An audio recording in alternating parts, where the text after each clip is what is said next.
নমস্কার, দেখছেন কলকাতা টিভি সংবাদ সারাদিন নিয়ে রয়েছে আমি তস্মিনা। শুরুতেই যে খবরের দিকে নজর রাখবো, শপথের আগে দোলাচল বিজেপিতে। শপথের আগে দোলাচল বিজেপিতে, একদিকে ইন্ডিয়া খাড়া আর অন্যদিকে শরিক দাবি। একদিকে ইন্ডিয়া খাড়া, অন্যদিকে শরিক দাবি। শপথের আগে দোলাচল বিজেপিতে, একদিকে ইন্ডিয়া খাড়া, অন্যদিকে শরিক দাবি।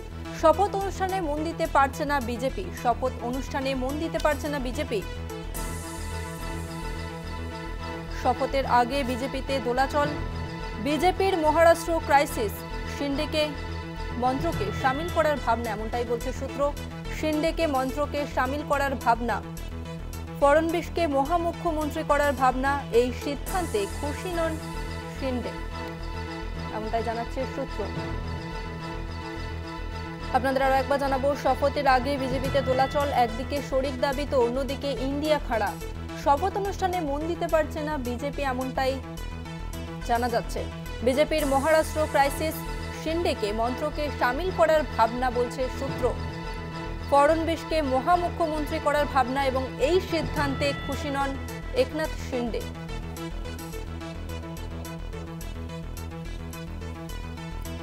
শপথের আগে বিজেপিতে দোলাচল, একদিকে শরিক দাবি তো অন্যদিকে ইন্ডিয়া খাড়া। শপথ অনুষ্ঠানে মন দিতে পারছে না বিজেপি।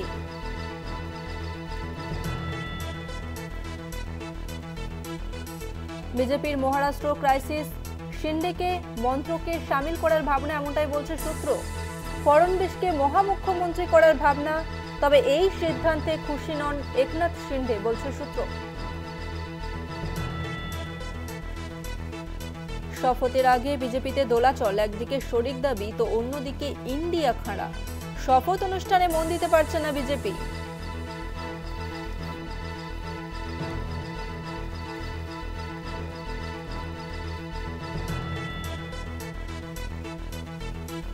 আমাদের সঙ্গে রয়েছে এই মুহূর্তে বিশেষ প্রতিনিধি সুচন্দ্রিমা। সুচন্দ্রিমা, শপথের আগে বিজেপিতে দোলাচল, একদিকে শরিক দাবি তো অন্যদিকে ইন্ডিয়া খাড়া, কি জানা যাচ্ছে?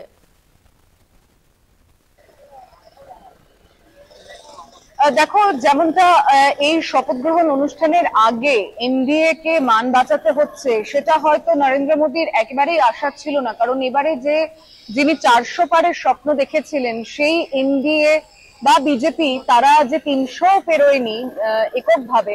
এবং সেখানে সর্বোপরি একটা জিনিস পরিষ্কার, যে অবস্থায় এখন নরেন্দ্র মোদী রয়েছেন, সেখানে নাস্তানাবুদ তাদের যে মূল সমস্যাটা, তা কিন্তু হচ্ছে শরিকদের একসঙ্গে বেঁধে রাখা।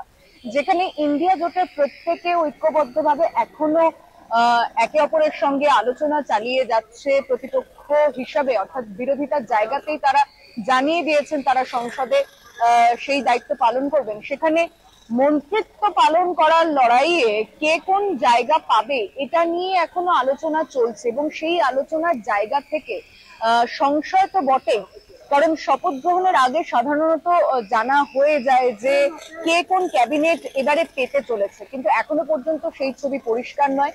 কোন ক্যাবিনেট কাকে দেওয়া হবে সেটা না জানা পর্যন্ত যে দাবি দেওয়াগুলো এখনো পর্যন্ত বেরিয়ে আসছে, তা নরেন্দ্র মোদীর পক্ষে মেনে নেওয়া।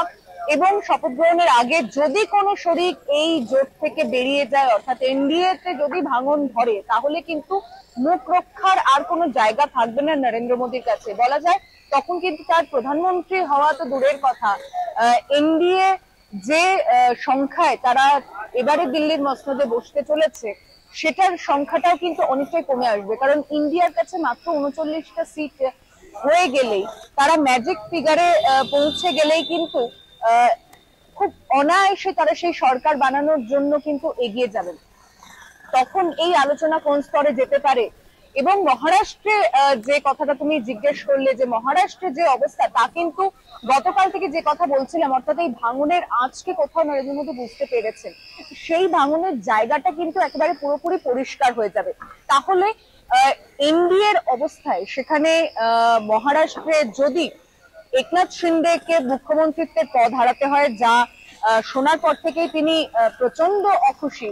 কারণ তিনি যে এমএলএদের নিয়ে, বিধায়কদের নিয়ে বৈঠক ডেকেছিলেন, সেখানে 5 জন বিধায়কের অনুপস্থিতি তাদের ইচ্ছাকে কিন্তু যেমন প্রকাশ করেছেন, ঠিক তেমন ভাবেই মহারাষ্ট্রের মুখ্যমন্ত্রীর পদ থেকে সরে এলে সে রাজ্যে, অর্থাৎ শিন্ডে দের যে শরিকরা তারা সেখানে কতটা পরবর্তী ক্ষেত্রে অজিত পাওয়ার যদি কোনো দাবি দাওয়া নিয়ে আবার সামনে আসে, তাহলে কিন্তু অনেকটা ছবি যে মহারাষ্ট্রে বদলাতে পারে। মহারাষ্ট্রের রাজ্যের মধ্যে যে একটা দোলাচল হবে তা কিন্তু শুধু নয়, সেই আঁচটা এসে পড়বে নরেন্দ্র মোদীর সরকার বানানোর জন্য। তাই কোথাও গিয়ে এখন মান রক্ষার সেই লড়াইয়ে এনডিএ কে নিজেদের ঘরটাকে গোছাতে হবে, এবং নিজেদের ঘরকে শুধুমাত্র গোছানো নয়, যে ভাঙনের আঁচ বা ভাঙন নিয়ে কথা হচ্ছে তাকে কিন্তু শপথ গ্রহণ অনুষ্ঠান পর্যন্ত চেপে রাখাই বড় দায় হয়ে যাবে নরেন্দ্র মোদী অমিত শাহের জন্য। অর্থাৎ সুচন্দ্রিমা, বোঝাই যাচ্ছে এখনো দাবি দাওয়া চলছে ক্যাবিনেট পদ নিয়ে, সেক্ষেত্রে চাপে রয়েছে প্রধানমন্ত্রী অর্থাৎ বিজেপি। ধন্যবাদ তোমাকে। আপাতত আপনাদের আরো একবার জানিয়ে রাখবো, শপথের আগে বিজেপিতে দোলাচল এবং একদিকে শরিক দাবি, তো অন্যদিকে ইন্ডিয়া খাড়া এবং শপথ অনুষ্ঠানে মন দিতে পারছে না বিজেপি, এমনটাই জানা যাচ্ছে।